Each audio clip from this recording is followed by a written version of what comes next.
এই ওজিফাটা আপনি কেন তেলাওয়াত করবেন?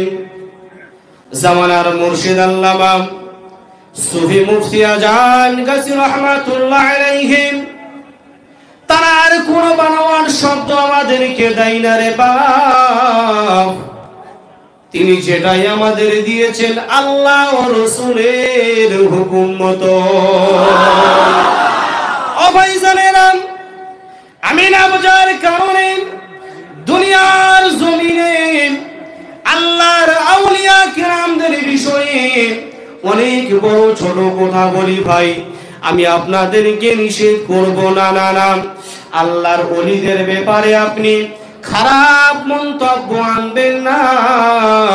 কেন? আমার রাসূল জানিয়ে দিয়েছেন যে আল্লাহর আউলিয়া বান্দার সাথে দুশমনি করলো, আমার আল্লাহ পাক ডাক দিয়ে বলেন সে যেন আমি আল্লাহ আমার সাথে দুশমনি করিল।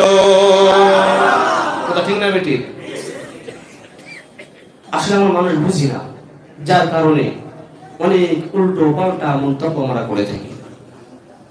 আমার ভাইজানেরা, আপনি ওয়াজিফাটা কেন তেলাওয়াত করবেন, কেন পড়বেন? আমার জামানার মুর্শিদ কেন আমাদেরকে দিয়েছেন একটা হাদিস শুনুন। হযরত উবাদা ইবনে সামিত রাদিয়াল্লাহু তাআলা আনহু হইতে বর্ণিত, হযরত রাসূল করিম সাল্লাল্লাহু তাআলা আলাইহি ওয়াসাল্লাম বলেন, যে ব্যক্তি কলমা শাহাদাত পড়বে সে ব্যক্তি অবশ্যই জান্নাতে প্রবেশ করবে। ভাই, এটা কি আমার মুর্শিদ বানিয়ে বলেছেন?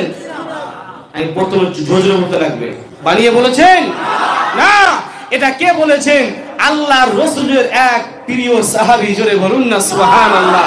তিনি বর্ণনা করছেন যে কলমা শাহাদাত পড়বে আল্লাহ পাক তাকে একদিন না একদিন জান্নাতে প্রবেশ করাবে, জোরে বলুন না সুবহানাল্লাহ। তারপর আরো কি বলছেন?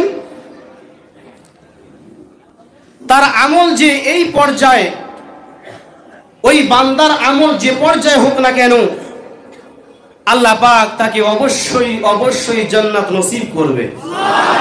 বুখারী শরীফ প্রথম খণ্ড 5 পৃষ্ঠা, মুসলিম শরীফ প্রথম খণ্ড 97 পৃষ্ঠা, হাদিস নাম্বার 47।